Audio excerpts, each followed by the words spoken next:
Time for an oil change on this one. Here's what we're working with. Tried the high mileage instead of the ultra this time. Maybe that'll cut down on the oil burning just slightly. It doesn't use very much oil, but it holds about 3 quarts. And by the time we're at, I don't know, 3,000 to 5,000 miles, this jug is empty. So it burns some oil. Maybe the high mileage will keep that from happening. Got this little bitty filter from Toyota. I was at the dealer today getting some coolant for my mother's car in there, and I just went ahead and got the filter. Said it was redesigned. It's a little smaller, and I think that's probably due to the fact that you hit the key on one of these things and it takes a minute for it to build oil pressure when it's cold. By a minute, I mean like 3 to 4 seconds when you got an aftermarket filter. When you got one of these on, and this is smaller than the one I put on last time too. When you got one of the factory ones on, the little guys, you just pretty much hit the key and she builds pressure. So get this drained out.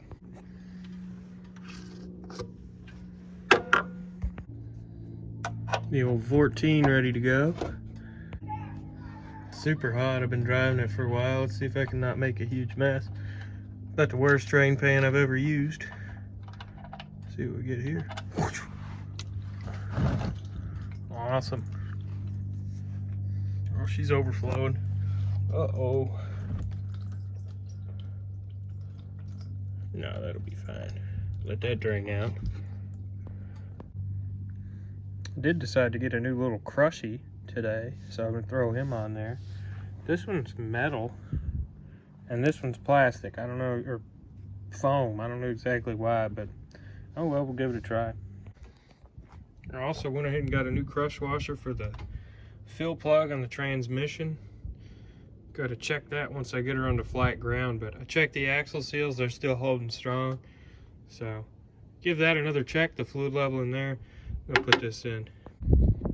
Now for the fun part, getting that off without burning my hand off. These from Walmart have been one of the best tool purchases I've ever made.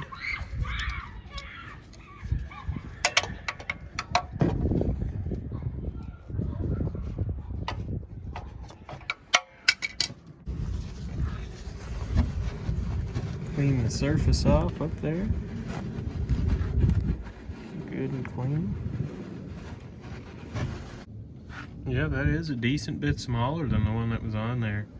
See how it does. Got the filter on. Not going to worry about the PCV this time. I changed that every other oil change. Every oil change on the old oil burner there, but this one, oh, it's fine. I'm going to throw in 3 quarts and see where we land.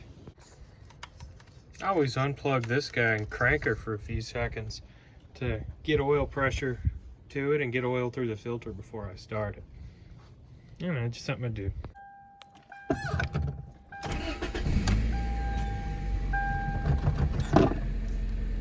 I'm gonna take it off these ramps in this jack, get it on flat ground, let it sit for a minute, and check the oil again. Just about 200 milliliters off the full line.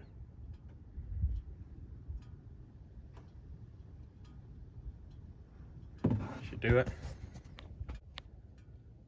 Right where you want it. Maybe a tiny bit overfilled, but whatever, it'll be fine. The old tranny fluid's full, so I'm throwing on the new crush washer. Got it jacked up so the fluid doesn't come out. Get that tightened up, then I won't have to worry about that anymore. Got that put in, giving her a little front end safety check. Check the tie rods and the ball joints. She's solid.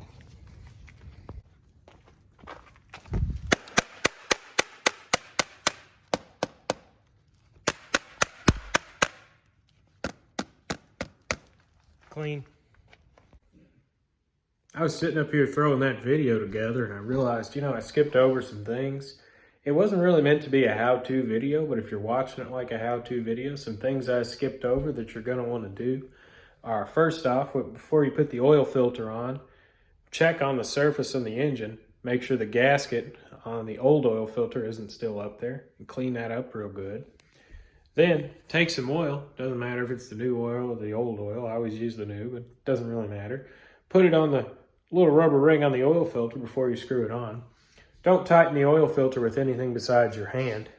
Be fine. Also, if you notice the coolant reservoir is kind of stuck forward there, I just pulled it off its little arm and stuck it there so I could get a ratchet in to get that transmission fill bolt out to change the crush washer. I don't leave it like that. That was just temporary, while I was doing that.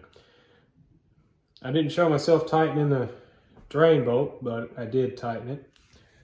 So yeah, again. If you got any questions about the Corolla or anything, feel free to ask in the comments. I'd be happy to make another video about that car. I really like that car and I plan on keeping it forever. So, yeah.